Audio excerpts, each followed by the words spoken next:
ان ممالک میں اور اس کے علاوہ عیسائی پناہ گزینوں کے لیے یا مہاجرین کے لیے زندگی بہت تنگ ہے، اور ملیشیا اور تھائی لینڈ میں آنے والے مہاجرین بہت مشکلات کا سامنا کر رہے ہیں، اور ان کو جو ان ملکوں میں پاکستان سے آئے ہیں وہ اس امید کو لے کر آتے ہیں کہ ان ممالک میں جا کر ان کو زندگی آزادی سے گزارنے کا حق حاصل ہوگا، لیکن ویسی صورتحال سے دو چار ہوتے ہیں جو ویسے ہی خراب ہوتی ہے جیسی وہ پاکستان چھوڑ کے آئے تھے۔ یہ کہہ رہے ہیں کہ وہ جو سفارشات ہم نے پیش کی ہے اس کے مطابق ہم چاہتے ہیں کہ یہ ممالک بھی اسی معاہدے کے پر پابند ہوں جو جس طرح دوسرے ممالک ہیں ان پناہ گزینوں سے متعلق، جس طرح برطانیہ، جرمنی اور دوسرے یورپی ممالک یونائٹڈ نیشنز کے تحت، اقوام متحدہ کے تحت اس بات کے ان پر پابند ہیں کہ وہ اس قسم کے مہاجرین کو قبول کریں، اور یہ بتا رہے ہیں کہ ہم نے ڈچ پارلیمنٹ میں ایسے لوگوں سے بات چیت کی ہے کہ جو اس سلسلے میں کچھ کرنے کے لیے تیار ہوں گے کہ ان ممالک میں مثلا ہالینڈ میں بھی یہاں ایسے احمدیوں کو یا ایسے پناہ گزینوں کو اور مہاجرین کو لایا جا سکے جو ان ممالک میں پھنسے ہوئے ہیں۔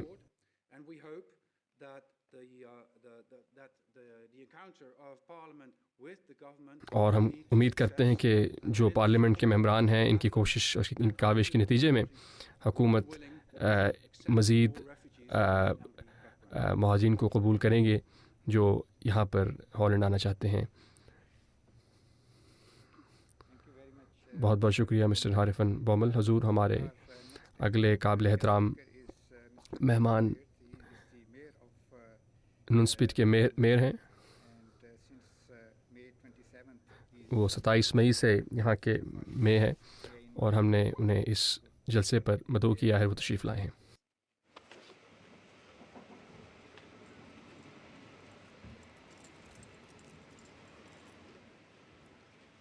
Goedemiddag allemaal. Namens de gemeente Nunspeet mag ik u van harte welkom heten hier op deze bijeenkomst in Nunspeet. Heel blij dat jullie allemaal hier naartoe gekomen zijn. Zojuist heeft de wethouder van Ermelo, onze buurgemeente, al iets uitgelegd hoe jullie in onze samenleving staan. Hoe jullie bezig zijn om goede dingen te doen in die samenleving en proberen te zorgen die ontmoeting tot stand te brengen. Ook in Nunspeet doe je dat heel trouw. Iedere keer zie ik jullie daarin terugkomen en zijn jullie daarmee bezig. Ook als gemeentebestuur van Nunspeet hebben wij een warme band met de leiding hier van de Ahmadiyya-beweging. Regelmatig overleg, regelmatig dat we elkaar ontmoeten. Een nieuwjaarsreceptie wordt er bijvoorbeeld gehouden en op allerlei plekken komen we elkaar tegen. En dat zijn altijd fijne en vriendelijke ontmoetingen.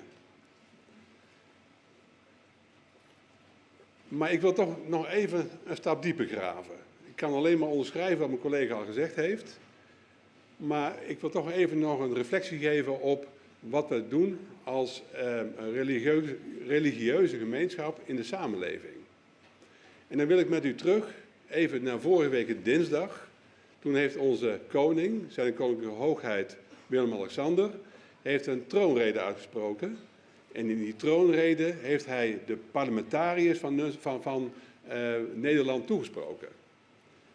En wat hij daar onder andere gezegd heeft: beste parlementariërs, jullie maken hier wel heel erg druk over of nou het groeipercentage voor het nieuwe jaar 0,5 of 0,8% zal zijn. Eigenlijk is het helemaal niet belangrijk. Wat mensen bezighoudt is vooral: ik word geboren.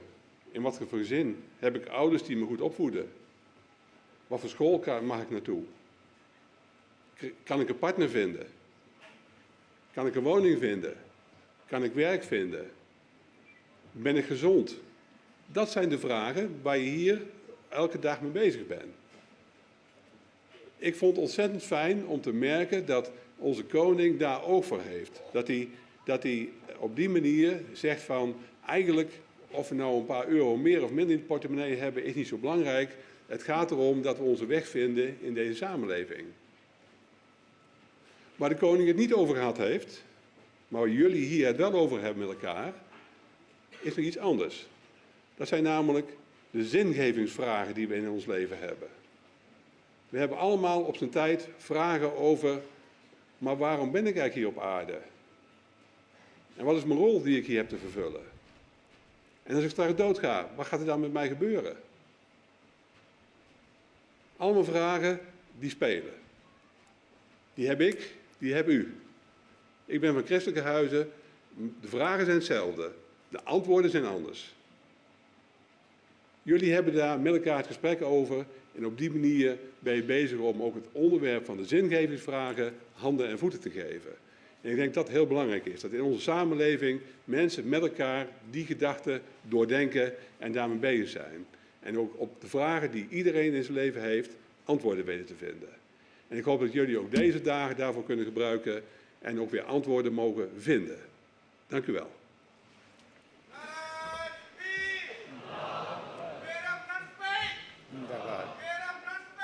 Zindabad. حضور میر نے یہ کہا ہے کہ city council کے ایلڈرمین جس طرح کہا، میں بھی آپ سب کو خوش آمدید کہتا ہوں جو اس جلسے میں یہاں شامل ہونے کے لیے شہر میں آئے ہیں، اور میرے بھی وہ جذبات ہیں جو مجھ سے پہلے ایلڈرمین، اس شہر کے ایلڈرمین نے جو جذبات پیش کیے ہیں کہ اس طرح لوگوں کا یہاں پر آنا اور اس معاشرے میں اپنے آپ کو شامل رکھنا جماعت احمدیہ کا اور معاشرے کا فعال حصہ بننا، یہ آپ وہ لوگ ہیں جو معاشرے میں محبت کا پیغام محبت پھیلانے والے ہیں، اور وہ محبت ہی چیز ہے جس کی اس دنیا کو اشد ضرورت ہے۔ میر نے بھی کہا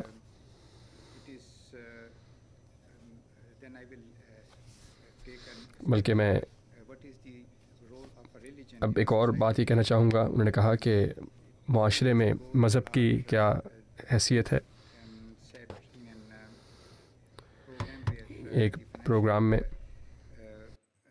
the budgets are presented, he asked the politicians not to stress more on how to get the better financial situations and how we can have the better finance, but you should work hard to see how we can make the lives of the people, of our people, better, and if they have good work and give good livings. The mayor said that today we have gathered here with a special purpose, and the question we might have with us is what is our role in our society and in this life.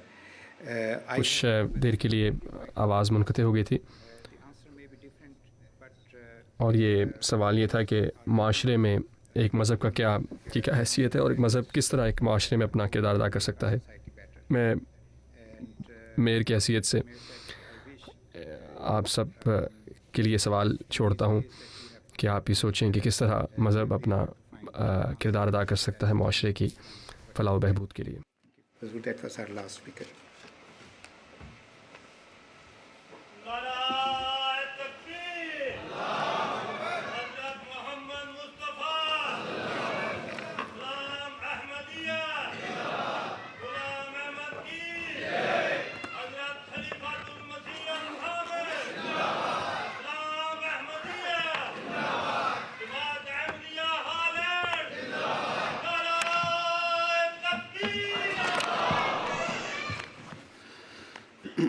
أشهد أن لا إله إلا الله وحده لا شريك له وأشهد أن محمدا عبده ورسوله أما بعد فأعوذ بالله من الشيطان الرجيم بسم الله الرحمن الرحيم.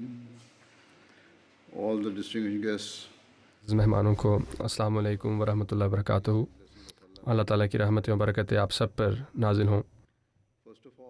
سب سے پہلے میں آپ تمام مہمانوں کا شکریہ ادا کرتا ہوں جنہوں نے ہماری دعوت کو قبول کیا اور آج اس تقریب میں شامل ہوئے۔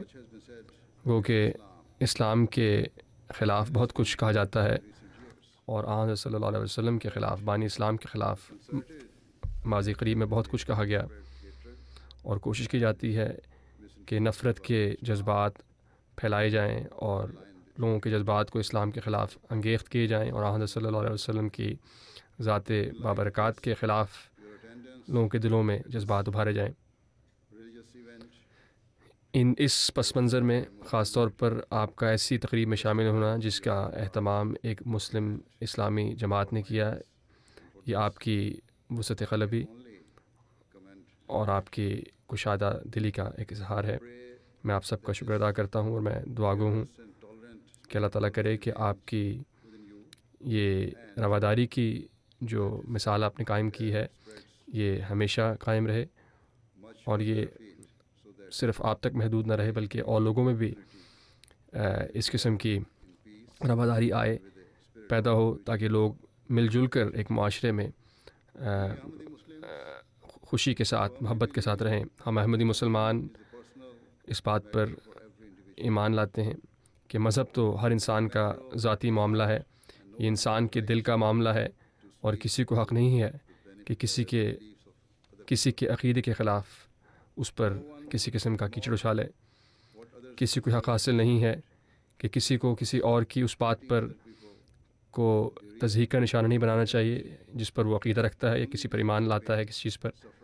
اگر ایسا ہوگا تو اس کے نتیجے میں آپس میں معاشرے میں خلفشار پیدا ہوگا اور لوگوں کے جذبات مجروح ہوں گے، اور یہ وہ باتیں ہیں جو اسلام کی بنیاد ہیں، اور انہی کے نتیجے میں ایک معاشرے کو ایک خوشگوار معاشرے کے ماحول کو قائم کیا جا سکتا ہے۔ حضرت صلی اللہ علیہ وسلم بانی اسلام کی ذات مبارکہ کو تو ایک لمبے عرصے سے تضحیق یا استہزاء کا نشانہ بنایا جا رہا ہے، اور خاص طور پر حضور فرما رہے ہیں کہ ہالینڈ اس میں پیش رہا ہے۔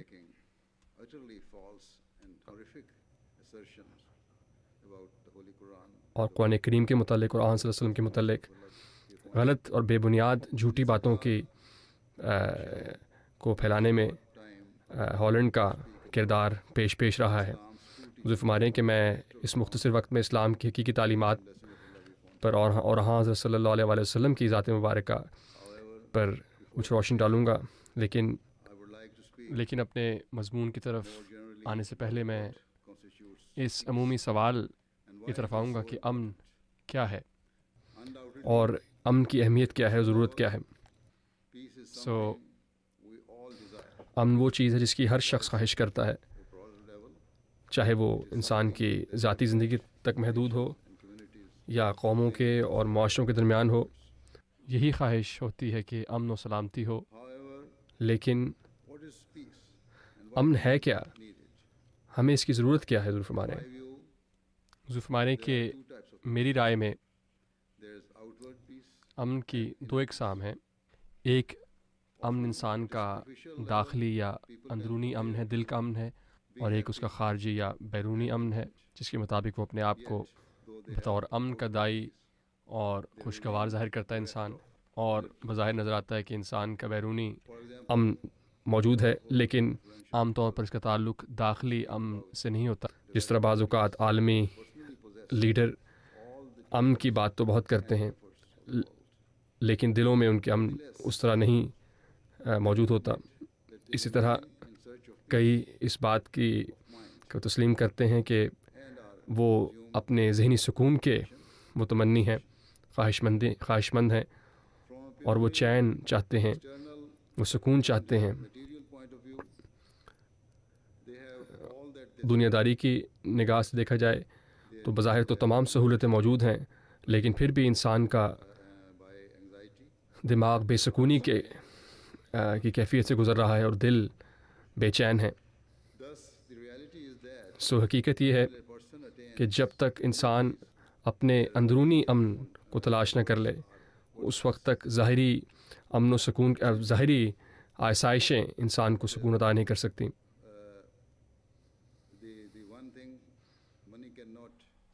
اور ایک چیز جس کو انسان کی دولت نہیں خرید سکتی وہ انسان کا امن و سکون ہے۔ مثلاً اگر ایک امیر ماں ہے لیکن اس کا بچہ گم جاتا ہے، جو بھی اس کے پاس دنیا کا سکون ہوگا، ظاہری آسائش ہوگی، لیکن دل اس کا بے چین ہوگا اور مضطرب ہوگا، اور اس وقت تک رہے گا جب تک بچہ اس کو نہیں مل جاتا۔ افسوس کی بات یہ ہے،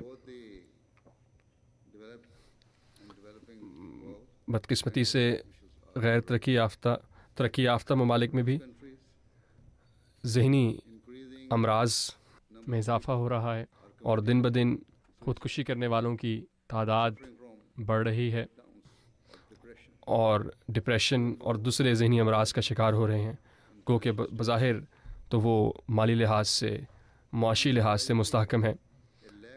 اور یہ بات قطعاً حیرت کا باعث نہیں کہ معاشرے کے نسبتاً کمزور طبقے بھی اس قسم کے ذہنی امراض کا شکار ہیں، جو اپنی بنیادی ضرورتوں کو پورا نہیں کر سکتے اور ان آسائشوں سے فائدہ نہیں اٹھا سکتے جو وہ معاشرے میں اور لوگوں کو اٹھاتا ہوئے دیکھ رہے ہیں، اور اس طرح امیر اور غریب کے درمیان تفاوت یا فاصلے میں اضافہ ہو رہا ہے۔ دولت مند لوگ جنہیں دنیا داری کے اعتبار سے ہر قسم کی آسائش تو میسر ہوتی ہے، لیکن دوسری طرف غریب یا مفلس لوگ اپنے حالات سے مجبور ہوتے ہیں اور دوسروں کی بظاہر سکون کی زندگی کو دیکھ کر یا آسائش والی زندگی کو دیکھ کر مضطرب ہوتے ہیں، بے چین ہوتے ہیں۔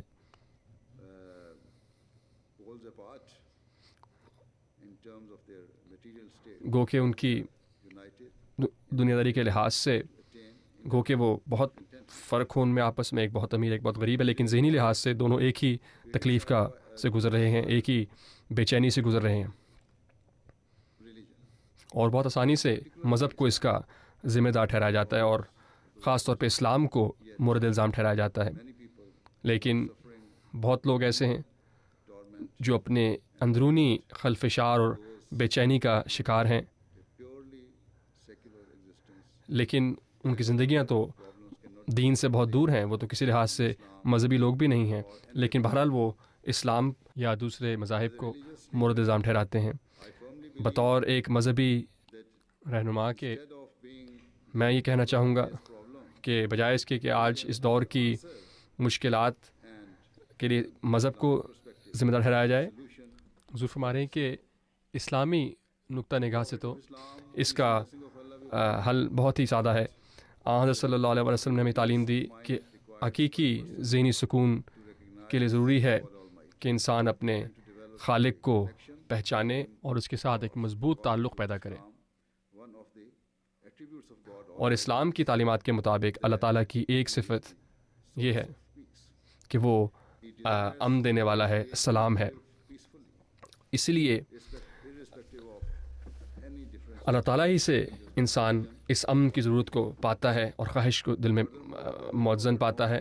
حضرت صلی اللہ علیہ وسلم نے ہمیں تعلیم دی کہ اللہ تعالیٰ ہی وہ ہے جو جو رب العالمین ہے، وہ صرف مسلمانوں کو ہی عطا نہیں کرتا بلکہ اس کی عطا انتہائی وسیع ہے، اور تمام بنی نوع انسان اللہ تعالیٰ کی ربوبیت کے تحت آتے ہیں، خواہ وہ مسلمان ہیں، ہندو ہیں، سکھ ہیں، یہودی ہیں، یا لادین ہیں، یا وہ جو اللہ تعالیٰ کے وجود کے ہی انکاری ہیں۔ اسلام مسلمانوں کو تعلیم دیتا ہے کہ وہ اللہ تعالیٰ کی صفات کو حت المقدور اپنے اندر منعکس کریں، اپنے اندر پیدا کرنے کی کوشش کریں۔ حضرت صلی اللہ علیہ وسلم نے یہ فرمایا اور بار بار تلقین فرمائی کہ آپ کے ماننے والوں کو دوسروں کے لیے ہمدرد ہونا چاہیے اور کوشش کرنی چاہیے کہ دوسروں تک بھی امن و سلامتی کو پسند کیا جائے۔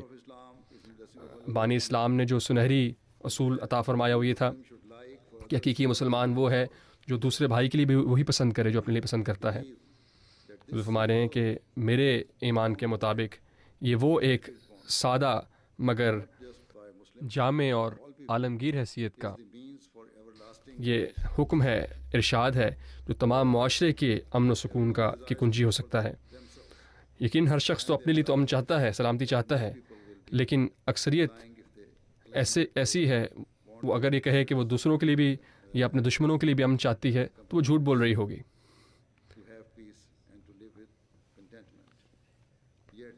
لیکن یہ وہ معیار ہے جو اسلام بھلائی اور دوسرے کے لیے خیر اندیشی کے لیے چاہتا ہے.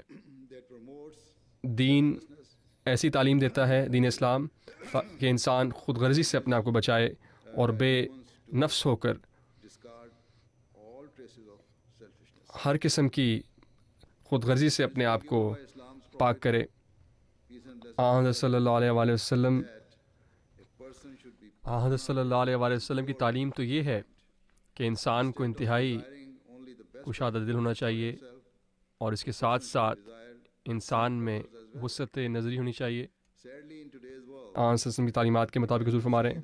لیکن بدقسمتی سے ہم اس کے بالکل برعکس دیکھتے ہیں کہ اس زمانے کے لوگ تو صرف اپنی ذات تک ہی محدود ان کی خواہشات ہیں، اور ان کی خواہشات لالچ اور طمع اور حرص پر مبنی ہیں، اور معاشرے سے ہر قسم کی عدل و انصاف کو آہستہ آہستہ مٹایا جا رہا ہے، یہ مفقود ہو رہا ہے.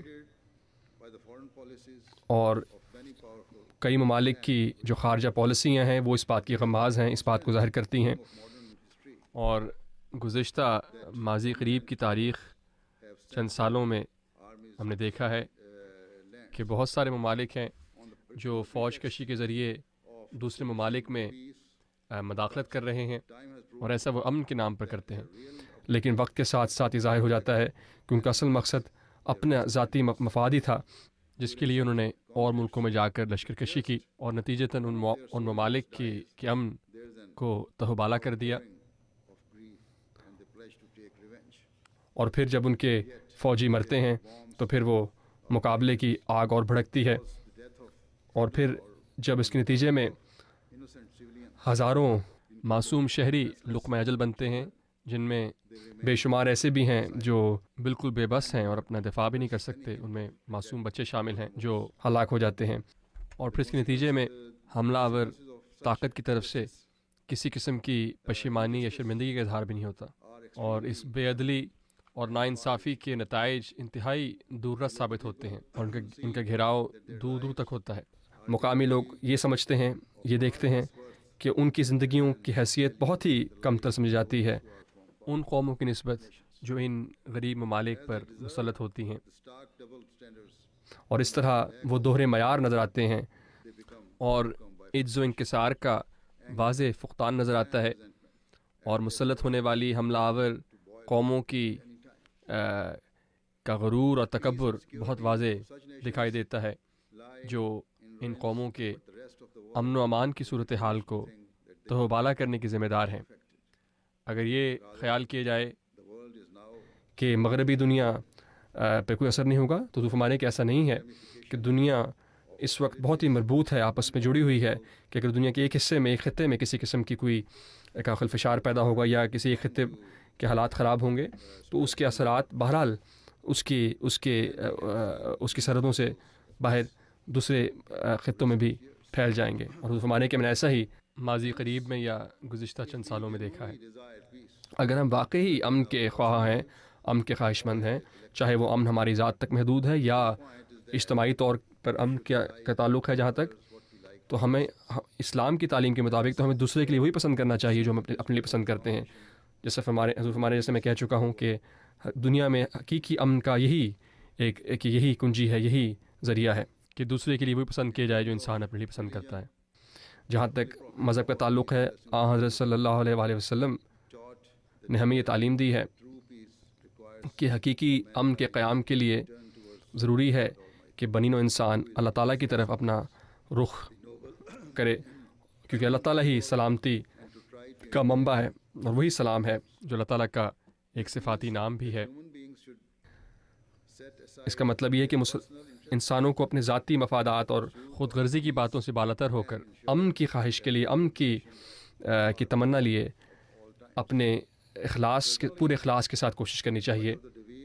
یقیناً اس زمانے میں جو دوریاں پیدا ہو رہی ہیں اس کی وجہ یہ ہے کہ مختلف پارٹیاں فریق ان کے وہ دیانتدار نہیں ہیں، ان کی اخلاص سے وہ کوشش نہیں کرتے، بلکہ ان کی تمام تر نیتیں وہ ان کے ذاتی مفاد کے حصول کے لیے ہیں۔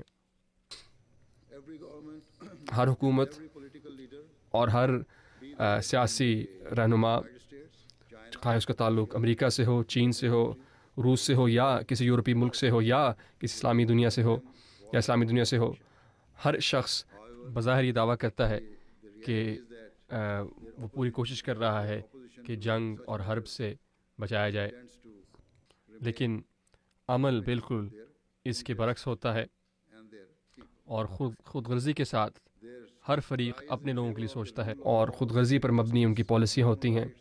اور جہاں تک عدل و انصاف کا تعلق ہے، تمام نعرے کھوکھلے ہوتے ہیں، اور زبان حال بالکل اس سے مختلف تصویر کشی کرتا ہے، یعنی حقیقت اس کے بالکل برعکس ہوتی ہے۔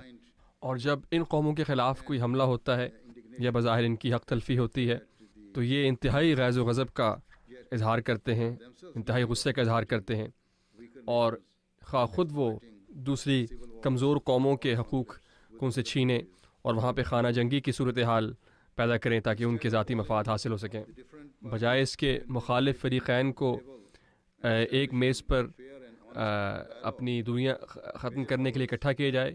یہ عالمی طاقتیں مسلسل دوسری قوموں کے درمیان کے تنازعات میں دخل اندازی کرتی ہیں تاکہ وہ ان تنازعات کو اپنے ذاتی مفاد کے لیے استعمال کر سکیں۔ یہ عالمی طاقتیں مسلسل اس جلتی میں تیل کا کام کر رہی ہیں، اور نتیجتاً معصوم لوگ، جن میں عورتیں، بچے، بڑے بوڑھے سب شامل ہیں، وہ اپنی زندگیوں سے ہاتھ دھو بیٹھتے ہیں یا اپنے پیاروں کو تکلیف میں اور اذیت کا شکار دیکھتے ہیں۔ شہر، گاؤں، قصبے تباہ کیے جاتے ہیں، تہوبالا کیے جا رہے ہیں۔ اس کا ایک ہی نتیجہ نکلتا ہے، اور وہ یہ ہے کہ لوگوں کے دلوں میں بے چینیاں پیدا ہو رہی ہیں، اور مقامی لوگوں کے دلوں کی یہ بے چینی اور دشمنی کے جذبات ان عالمی طاقتوں کے خلاف دن بدن اور بھی بھڑکتے ہیں، جس کا ہم مشاہدہ کر رہے ہیں یا جس کو ہم نے گزشتہ چند سالوں میں دیکھا ہے۔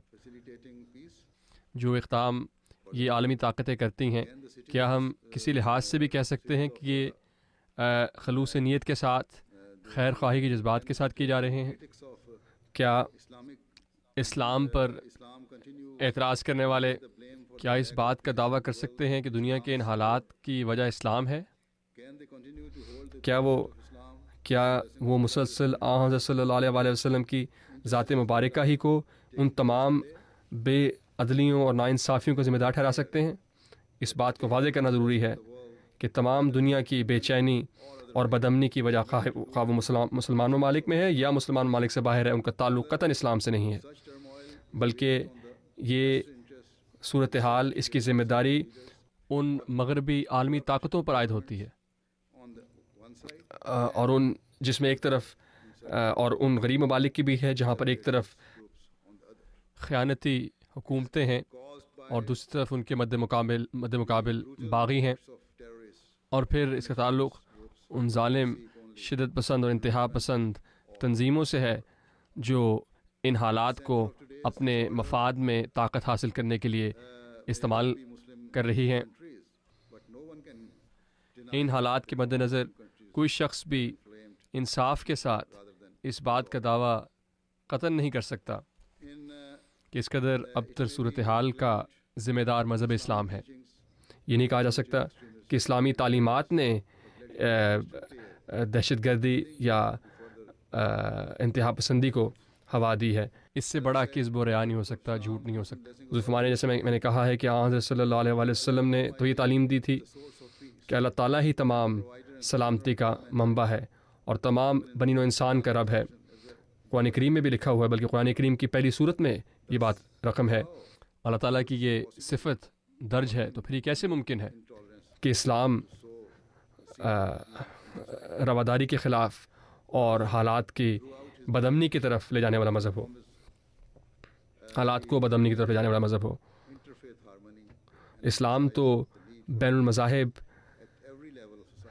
امن اور تبادلہ خیال کا مذہب ہے تاکہ معاشرے کو پرامن بنایا جائے، خواہ اس کا تعلق بین الاقوامی تعلقات سے ہو یا مقامی سطح پر ہو۔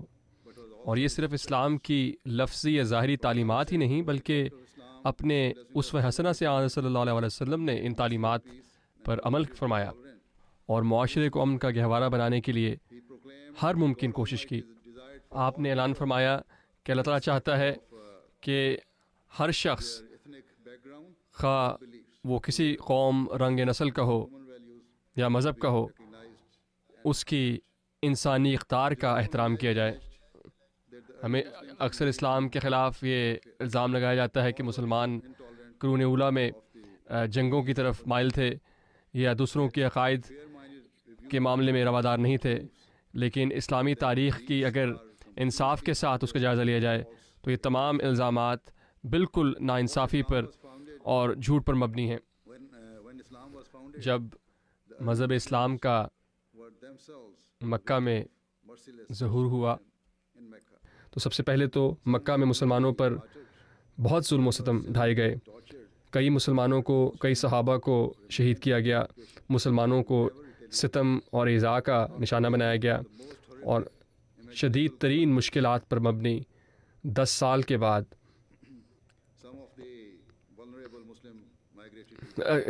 شدید ترین مشکلات کے بعد بعض مسلمانوں نے ایتھوپیا یعنی حبشہ کی طرف ہجرت کی، لیکن وہاں بھی مسلمانوں کا ان کفار مکہ کی طرف سے تعاقب کیا گیا تاکہ وہاں بھی وہ چین سے نہ رہ سکیں، اور نجاشی کو، حبشہ کے بادشاہ کو درخواست کی گئی کہ مسلمانوں کو مجبور کیا جائے کہ وہ مکہ واپس چلے جائیں تاکہ وہاں کفار مکہ دوبارہ سے ان پر ظلم و ستم ڈھا سکیں اور اسلام نہ پھیل سکے۔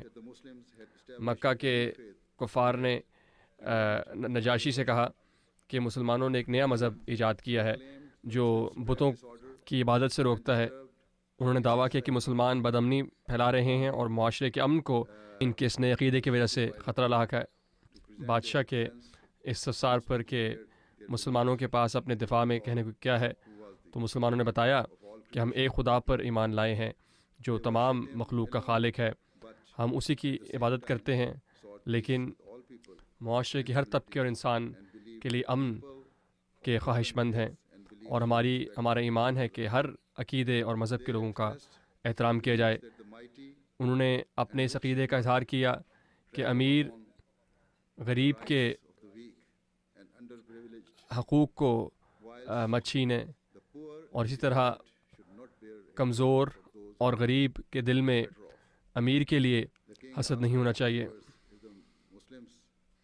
جب حبشہ کے بادشاہ نے پوچھا کہ کیا مسلمان جب عہد شکنی کرتے ہیں تو جھوٹ بولتے ہیں یا بغاوت کی طرف مائل ہوتے ہیں، تو اس پر کفار نے کہا کہ نہیں، نہ جھوٹ بولتے ہیں نہ عہدوں کو توڑنے والے ہیں۔ اس کے باوجود آن صلی اللہ علیہ وسلم کو اور اسلام کو ختم کرنے کی حت المقدور ہر ممکن کوشش کے باوجود ماضی اس بات پر گواہ ہے، تاریخ اس بات پر گواہ ہے کہ آن صلی اللہ علیہ وسلم نے کبھی بھی جھوٹ نہیں بولا، کبھی آپ نے عہد شکنی نہیں کی، اور نہ ہی ظلم و ستم اور ناانصافی کا بدلہ ظلم و ستم اور ناانصافی سے دیا۔ وہ اس بات کو تسلیم کرنے پر مجبور تھے کہ حضرت صلی اللہ علیہ وسلم اور آپ کے ماننے والے صرف محبت اور امن و آشتی کو معاشرے میں پھیلانے والے ہیں اور اپنے دین کی پرامن تبلیغ کرنے والے ہیں جو ایک خدا کی طرف لانے والا ہے۔ ہر موقع پر حضرت صلی اللہ علیہ وسلم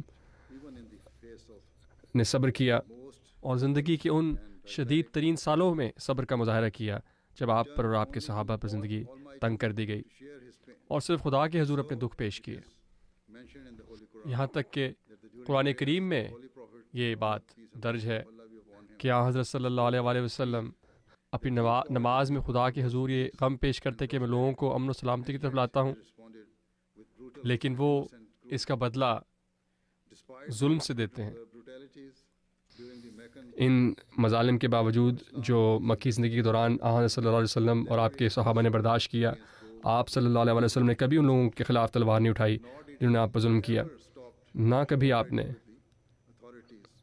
اس حکام مکہ کے حکام سے کسی قسم کی بغاوت اپنے قول یا اپنے فعل سے کی، بلکہ مسلمان تو اللہ تعالیٰ کے اس حکم پر کتابیں تھے جو قرآن کریم کی 25ویں سورت کی 64ویں آیت میں درج ہے۔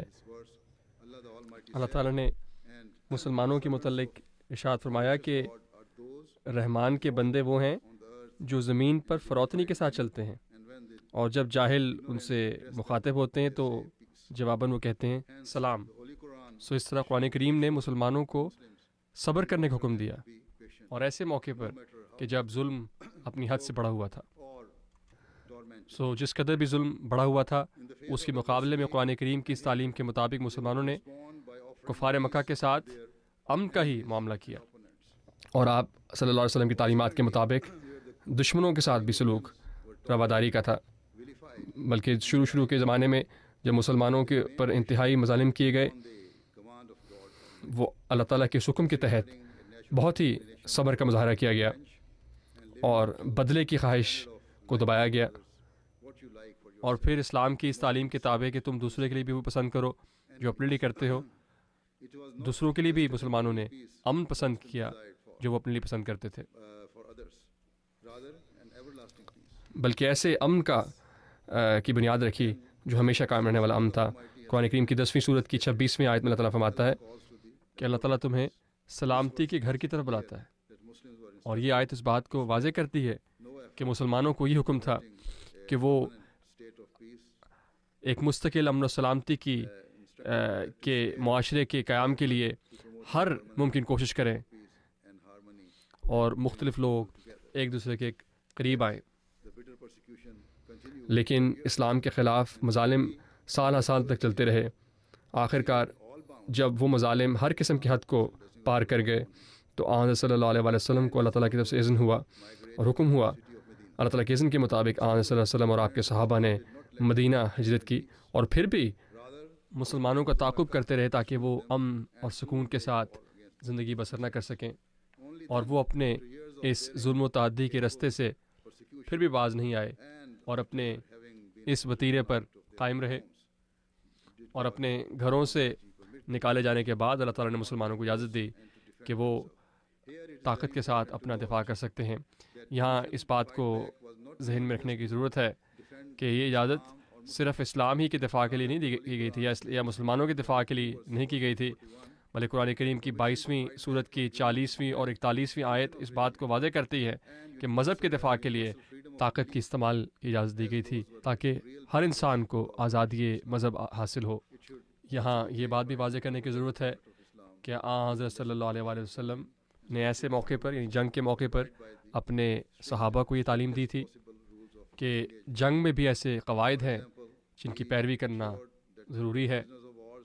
مثلاً جنگی قیدیوں کے لیے نرمی سے پیش آنے کا ارشاد کیا گیا، اور یہ حکم دیا کہ کسی اور بچے، عورت کے بوڑھے یا کسی مریض پر حملہ نہیں کرنا، اور نہ کسی بھی عبادت گاہ کو حملے کا نشانہ بنانا ہے۔ پھر آن صلی اللہ علیہ وسلم نے یہ حکم دیا کا یہ ارشاد تھا اگر مخالف فریق کی طرف سے اگر دوستی کا ہاتھ بڑھائے جانے کا اشارہ بھی ملتا ہے تو بالکل تردد نہیں کرنا اور فوراً قبول کر لینا ہے۔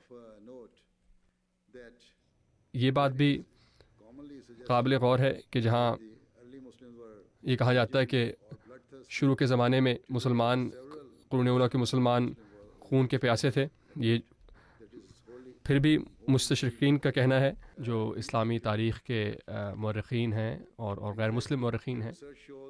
تحقیق اس بات کو واضح کرتی ہے کہ اس دور کی جنگوں کے نتیجے میں ہلاک ہونے والوں کی تعداد اس زمانے کی ہلاکتوں سے کہیں کم ہے، بلکہ اس دور کے ایک بم کے نتیجے میں ہلاک ہونے والے لوگوں کی تعداد جنگوں میں اس دور کی اموات سے کہیں زیادہ ہے۔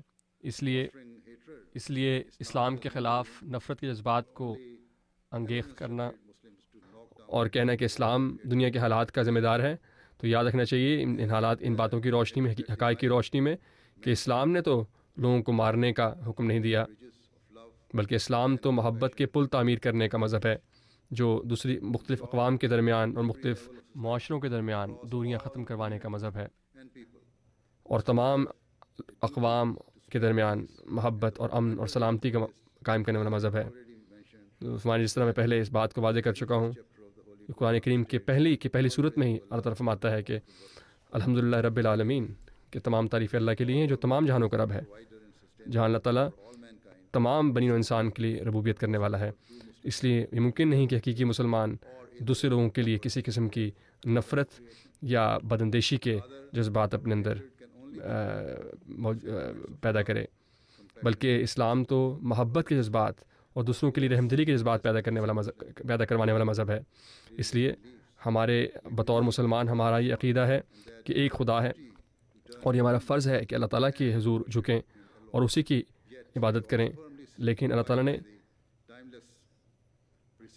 اسلام کی وقت اور زمان و مکان کی قید سے آزاد تعلیمات جو قرآن کریم میں موجود ہیں، ان کے مطابق ہماری محبت کے جذبات صرف اپنے مذہب تک محدود نہیں، بلکہ ہر قوم کے لیے ہیں۔ جس طرح میں نے پہلے کہا کہ مذہب کا انسان کی اپنی ذات سے تعلق ہے، وہ انسان کی ایک انفرادی چیز ہے۔ لفظ اسلام کا مطلب ہے سلامتی، اور قرآن کریم کی بے شمار آیات تکرار کے ساتھ اس مضمون کو بیان کرتی ہیں کہ اسلام سلامتی اور محبت کو قائم کرنے کا مذہب ہے، اپنے ماننے والوں سے محبت اور رواداری کی توقع کرتا ہے۔ یہ کیسے ممکن ہے کہ وہی تعلیمات جو بانی اسلام پر اتاری گئیں وہ خود ہی ان تعلیمات کے برعکس عمل کرنے والے ہوں یا ان سے انحراف کرنے والے ہوں؟ دیانتدار مورخین اس بات کو بڑے واضح طور پر بیان کرتے ہیں کہ بانی اسلام آن صلی اللہ علیہ وسلم نے کبھی بھی ظلم نہیں کیا، اور کبھی بھی اپنے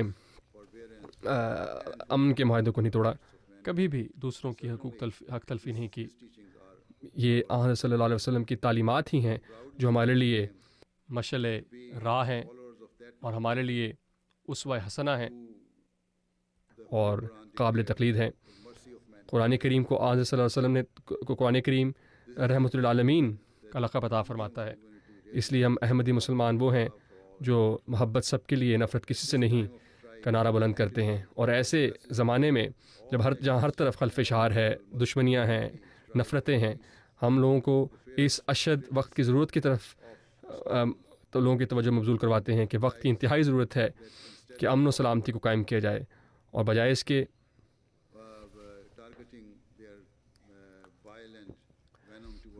کے کہ اپنے اسلام کے خلاف زہر اگلا جائے اور اسلام کی مبارک تعلیمات کو نشانہ بنایا جائے، ضروری ہے کہ اس اسلام کے خلاف تعصب کو ختم کر کے انصاف اور رواداری کے ساتھ اور دیانتداری کے ساتھ حالات کا جائزہ لیا جائے۔ وہ مسلمان جو اسلامی تعلیمات سے لا علم ہیں، جاہل ہیں، اور ان کو اپنے دین کا اصل علم نہیں ہے، ایسا صرف مسلمانوں میں نہیں بلکہ تمام معاشرے میں ایسا ہوتا ہے۔ جہاں کہیں بھی ایسے نوجوان ہوں جو نا امید ہوں اور بے چین ہوں، تو وہ نفرتیں پھیلانے والے شدت پسند ملاؤں اور مذہبی لیڈروں کا آسان شکار بن سکتے ہیں۔ تو اس میں مذہب کی تفریق نہیں بلکہ یہ ایک قدرتی امر ہے۔ ہمیں حت المقتول کوشش کرنی چاہیے کہ ہم نوجوانوں کو اس چیز سے بچائیں، ورنہ نفرت کا یہ چکر جس نے اس دور کو، جو اس دنیا کی تاریخ کا ایک سیاہ باب ہے، مسلمان معاشروں اور بالعموم تمام دنیا کو قریب تر لانے کا خواب کبھی بھی شرمندہ تعبیر نہیں ہو سکے گا۔ جیسا کہ میں نے حضور ہمارے شروع میں کہا ہے کہ وقت کی ضرورت ہے کہ ہم سب مل کر کوشش کریں، بجائے اس کے ایک دوسرے کے خلاف الزامات تراشیں یا ایک دوسرے کے مذہبی جذبات کو مجروح کریں۔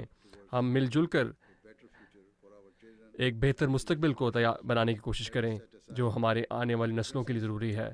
چاہیے کہ ہم آپس کی دشمنیوں کو ختم کریں اور ایسے امن کو قائم کرنے کی کوشش کریں جو دیر پا ہو، اور اس کے لیے ہر ممکن کوشش کریں کہ ایسے معاشرے کا قیام ہو جس کی بنیاد اتحاد و یگانگت اور باہمی مفاد پر ہو. اللہ تعالیٰ سب کو ایسا کرنے کی توفیق عطا فرمائے. آمین.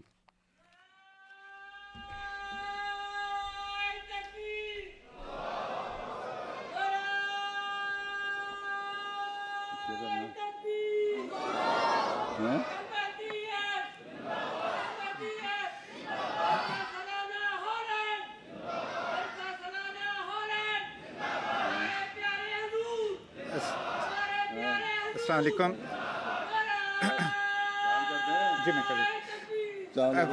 Wij gaan deze sessie zo meteen sluiten met stille gebed. Dat zal zijn heiligheid ons inleiden. U mag uw eigen manier die gebed doen. Please, silent prayer.